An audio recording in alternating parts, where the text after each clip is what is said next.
You don't talk about this out loud, but you feel it every day. That quiet moment when you realize no one is going to text you first. No one is waiting to hear how your day went. No one would really notice if you stayed silent for a while. And you tell yourself you're fine with that. You say you like your space. You say you're used to it. But at night, when everything slows down, that thought shows up anyway. The same one. Over and over. What is it about me that makes people leave or never stay? You don't even say it in words sometimes. It's more like a feeling in your chest. A pressure. A question that never quite finishes the sentence. You replay old moments, tiny ones. A message you didn't send. A joke that landed wrong. A pause that lasted half a second too long. You wonder if that was the moment. The moment someone decided you weren't worth the effort. You imagine conversations that never happened. Things you could have said. Versions of yourself that sounded more relaxed, more normal, more easy to be around. And then you imagine the future, meeting someone new, trying again, and you already feel tired just thinking about it. Because you know how this goes. At first, you listen carefully. You give space. You don't want to be too much. You measure your words, your timing, your tone. You become aware of yourself in a way that's exhausting, like you're watching yourself from the outside, editing in real time. And when it eventually fades, you don't act surprised. You tell yourself you saw it coming. That's the daily thought. Not I have no friends, but something coyer, something heavier.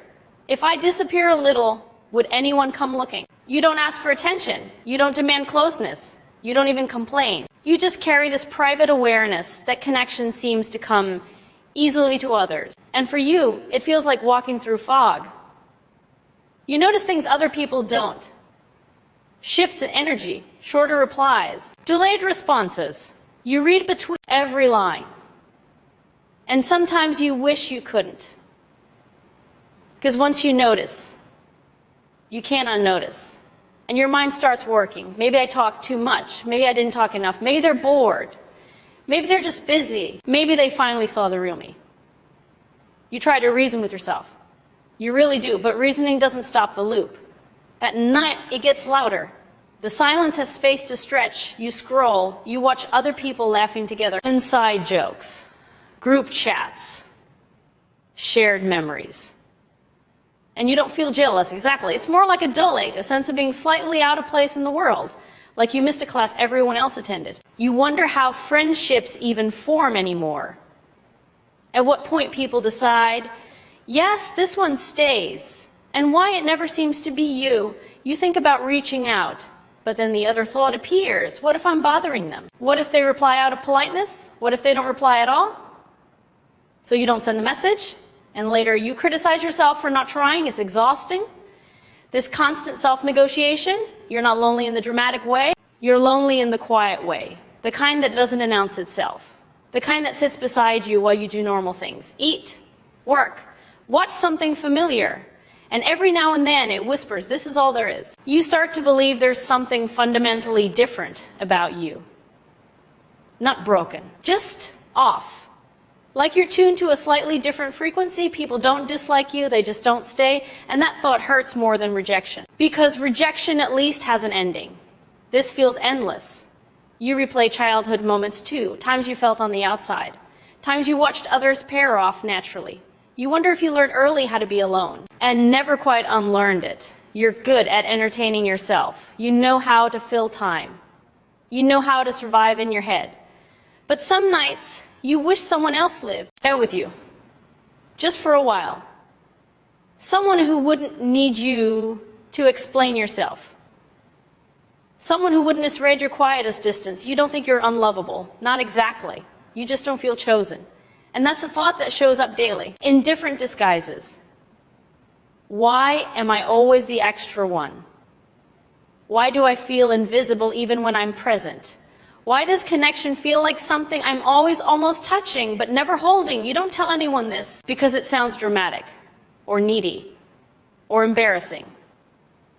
So you stay composed, polite, independent, and people assume you're fine. They don't see the mental rehearsals, the careful emotional budgeting, the way you prepare yourself for disappointment before it even arrives. You imagine what it would be like to be missed. Not in a grand way, just enough. Enough that someone would notice the silence. Enough that someone would reach out without you prompting it. You tell yourself not to expect that. Expectations hurt, so you lower them. Then lower them again. Until one day you realize you're not expecting connection anymore. You're just wondering why it feels so distant. And still you keep going, day after day. Because what choice do you have? You don't stop caring, you just carry it quietly.